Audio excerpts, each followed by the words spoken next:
झारखंड में बड़कागांव से कांग्रेस के पूर्व विधायक और पार्टी के राष्ट्रीय सचिव अंबा प्रसाद अपने पिता पूर्व मंत्री योगेंद्र साव को कांग्रेस से बाहर किए जाने और उससे पहले बरियातू कोल माइंस क्षेत्र में घर जमींदोज किए जाने की कार्रवाई से तल्ख हैं। उन्होंने कहा है कि आत्मसम्मान विसर्जित कर राजनीति नहीं करनी, इसके साथ ही गठबंधन की सरकार झारखंड कांग्रेस और पुलिस की कार्रवाई पर हमलावर मूड में दिखाई पड़ रही है। हफ्ते भर के दौरान अंबा ने रांची में 2 बार प्रेस कॉन्फ्रेंस की है और कई सवाल खड़े किए हैं। अलबत्ता असम में चुनाव लड़ रहे सत्तारूढ़ झारखंड मुक्ति मोर्चा पर भी उन्होंने तंज कसा है। अंबा ने कहा है यह तो एक्स्ट्रा मैरिटल अफेयर है। अंबा कहती हैं कि झारखंड में सरकार चलाने के लिए झारखंड मुक्ति मोर्चा कांग्रेस के साथ है और बाहर में उसका रवैया अलग है। इधर पार्टी ने अंबा की शिकायत झारखंड कांग्रेस के प्रभारी के राजू से की है। बदली राजनीतिक परिस्थितियों में अटकलों का दौर शुरू है कि अंबा कांग्रेस से अपनी राह अलग कर सकती हैं, लेकिन जल्दीबाजी में अंबा कोई ऐसा कदम उठाने जा रही हैं यह दिखता नहीं। दूसरा यह कि अंबा कांग्रेस छोड़कर जाएंगी कहाँ। अभी चुनाव का मौसम भी नहीं है कि कोई खासा तवज्जो दे। हजारीबाग बड़कागांव में भाजपा के नेताओं से उनकी राजनीतिक टकराहट वैसे ही सतह पर रही है। तब हेमंत सोरेन सरकार, झारखंड कांग्रेस और झारखंड पुलिस को निशाने पर अंबा ने क्यों ले रखा है? क्या अपने तेवर दिखाने के लिए? क्या अपनी पार्टी खासकर झारखंड कांग्रेस और गठबंधन सरकार को सवालों को घेरे में खड़े करने के लिए? क्या राजनीति में नई राह तलाशने के लिए, या सिर्फ और सिर्फ अपनी खींच बाहर निकालने के लिए? 26 मार्च को अंबा के प्रेस कॉन्फ्रेंस की कुछ खास बातें सुनते हैं, फिर आगे तफसील से उनकी राजनीति की चर्चा करेंगे। मैं आपको बस इतना दिखा रही हूँ कि लोग को भरोसा पुलिस पे अब उठ गया है। लोग पुलिस के पास जाना नहीं चाहते। पहले तो 100 नंबर था ना पुलिस डायल करने के लिए, 100 था ना। 100 बार भी फोन करने पे पुलिस उठाते नहीं थे, ये शिकायत आता था। अभी नंबर बदल के 112 कर दिया गया है। अब 112 बार भी कॉल कीजिएगा तो भी पुलिस नहीं उठाएगा। हमको लगता है कि इन लोगों को हम सलाह देना चाहते हैं कि आप लोग ऐसा कीजिए, आप लोग पुलिस का नंबर 12 रख दीजिए, क्योंकि आप लोग का तो 12 बज चुका है। तो जिसको अपना 12 बजाना है वो लोग 12 में कॉल करेंगे, क्योंकि कॉल करने से भी तो कोई फायदा होगा नहीं। बहुत सारे ऐसे घटनाएं हैं जिसका उद्भेदन नहीं हुआ है। अभी 3 मर्डर हुआ था नापो में, मेरे क्षेत्र में हम बता रहे हैं। मेन क्रिमिनल लोग को बचाने का कोशिश किया गया। आप जानते हैं कि पुलिस का बोर्ड लगा के अपराधी अपराधी इतना बड़ा अपराध करके भाग भी जा रहे हैं, और अपराध करके भाग भी जा रहे हैं। लेकिन हमने तो पढ़ा है कि सत्ता एक स्वतंत्र होती है, लेकिन ये स्वतंत्र स्पॉन्सर्ड की तरफ जा रही है, स्पॉन्सर्ड स्वतंत्रता की तरफ जा रही है। मतलब कि जो स्पॉन्सर करेगा सरकार उसका, तो ऐसा नहीं होना चाहिए। और देखिए, ऐसा लग रहा है देखने में कि पुलिस का रिमोट कंट्रोल सरकार के पास तो है, लेकिन लगता है कि बैटरी उसका रिमोट कंट्रोल जो रिमोट है उसका बैटरी अमित शाह ले गया। मैडम, राष्ट्रीय सचिव है पार्टी की, आपकी जो राय है वही पार्टी की भी राय मानी जाए क्या? देखिए, हम जो देख रहे हैं एक जनप्रतिनिधि के नाते, क्योंकि हमारे क्षेत्र में आए दिन घटनाएं हो रही है और हम काफी आहत हैं, लोगों को लगातार उनके साथ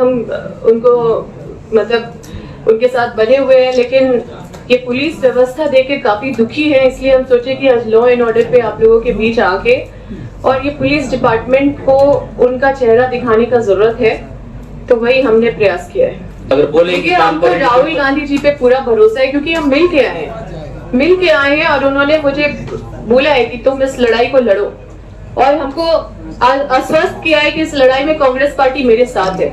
और हमने उनको लेटर भी लिखा है, सारा अवगत कराया है। मुझे केंद्रीय नेतृत्व पे भरोसा है। 2-4 लोग पार्टी नहीं होते हैं, 2-4 लोग कांग्रेस पार्टी नहीं है, और 2-4 लोग के हिसाब से पार्टी नहीं चलेगी। देखिए, आसाम में जेएमएम के चुनाव लड़ने से किसको फायदा है वो हमको बोलने का जरूरत नहीं है। आप लोग मीडिया है, आप लोग चौथा स्तंभ है। ये तो ऐसा हो गया कि एक हाथ से बीजेपी, एक हाथ से कांग्रेस को पकड़े हुए हैं, और जैसे ही राज्य के बाहर जाते हैं प्रतिद्वंदी बन जाते हैं। और ये तो एक्स्ट्रा मैरिटल अफेयर की तरह हो गया ना। अब तो आप लोग ही बात कर रहे हैं कि कब छोड़ेगा, कब डिवोर्स देगा। तो ये जो हम अपने भी क्षेत्र में देख रहे हैं कि वही लोग का जो गुंडागर्दी है चल रहा है, तो ये एक्स्ट्रा मैरिटल अफेयर की तरह ही लग रहा है। ध्यान रहे, पिछले गुरुवार को चट्टी बरियातू कोल माइंस क्षेत्र में स्थित योगेंद्र साव के मकान को बुलडोजर से जमींदोज किए जाने के बाद पूर्व मंत्री की सोशल मीडिया पर टिप्पणी को लेकर प्रदेश कांग्रेस की अनुशासन समिति ने उन्हें 3 साल के लिए पार्टी से बाहर कर दिया है। योगेंद्र साव के जिस घर को तोड़ा गया है उसका विवाद पुराना रहा है और खनन क्षेत्र में विस्थापन रैयतों को मुआवजे, जमीन अधिग्रहण, कोयले की ट्रांसपोर्टिंग को लेकर टकराव भी वर्षों पुराना रहा है। हालांकि योगेंद्र साव, उनकी पत्नी पूर्व विधायक निर्मला देवी और बेटी अंबा प्रसाद इन बातों पर जोर देते रहे हैं कि रैयतों के हक और अधिकार की लड़ाई में उन्हें कंपनियों और पुलिस तथा प्रशासन के द्वारा परेशान किया जाता है। यह टकराव राजनीति के केंद्र में भी रहा है और बड़कागांव विधानसभा क्षेत्र के वोट समीकरणों को भी प्रभावित करता है। तेजी से बदलती परिस्थितियों में यह भी साफ नजर आ रहा है कि योगेंद्र साव अंबा प्रसाद के समर्थन में कांग्रेस का कोई मंत्री, विधायक या प्रदेश का प्रमुख नेता सीधे तौर पर सामने नहीं आया है। वैसे कांग्रेस में यह रिवाज रहा है कि जिसका घर छुए वही छारे। हालांकि अंबा प्रसाद इसे भांप रही हैं, तभी उनका बॉडी लैंग्वेज और टोन दोनों बदला है। वे गुस्से में हैं। 2024 में वे भले ही बड़कागांव से चुनाव हार गई हैं, लेकिन कोई इससे इनकार नहीं कर सकता कि राजनीतिक दांव पेच की उन्हें बखूबी समझ है और युवाओं तथा बड़कागांव के रैयतों के बीच उनकी पकड़ रही है। 2019 में जिन परिस्थितियों में उन्होंने बड़कागांव से चुनाव जीता उससे कांग्रेस वाकिफ है। अंबा की क्षमता देखकर ही पार्टी ने उन्हें राष्ट्रीय सचिव का ओहदा दिया है और अभी बंगाल चुनाव में भी वे महत्वपूर्ण जिम्मेदारी संभाल रही हैं। कांग्रेस नेतृत्व और खासकर राहुल गांधी के बीच साव परिवार को लेकर एक परसेप्शन यह भी है कि योगेंद्र और अंबा ने कारपोरेट घराने के खिलाफ संघर्ष करते रहे हैं। तभी तो अंबा यह कह रही हैं कि झारखंड के 3-4 कांग्रेस नेता ही पार्टी नहीं है। 2009 में बड़कागांव से योगेंद्र साव चुनाव जीते थे। वे मंत्री भी बने। विवादों में घिरने के बाद उन्हें इस्तीफा देना पड़ा। इसके बाद 2014 में उनकी पत्नी निर्मला देवी चुनाव जीती। रैयतों की लड़ाई में दोनों के खिलाफ कई केस मुकदमे हुए। उन्हें जिला बदर भी होना पड़ा। राजनीतिक पटल पर मुश्किलों में पड़े योगेंद्र साव ने 2019 के चुनाव में अंबा को आगे किया। कांग्रेस ने अंबा को टिकट दिया और अंबा चुनाव जीत गई। अलबत्ता राहुल गांधी भी अंबा का प्रचार करने बड़कागांव आए थे। चुनाव जीतने के बाद अंबा ने राजनीतिक गुर तेजी से सीखे। माना जाता है कि बड़कागांव में कांग्रेस का झंडा टिकाए रखने में साव परिवार का दमखम अहम रहा है। लेकिन 2024 के चुनाव में अंबा को हार का सामना करना पड़ा। अंबा और उनके परिवार पर कथित तौर पर कोयले, अवैध बालू के खनन, ट्रांसपोर्टिंग, ठेके पट्टे और अकूत धन अर्जन करने को लेकर अक्सर सवाल उठते रहे हैं। ईडी की कई दफ़ा छापेमारी भी हो चुकी है। उनके भाई के खिलाफ ईडी ने बालू के अवैध खनन और मनी लॉन्ड्रिंग के आरोप में चार्जशीट भी दाखिल किया है।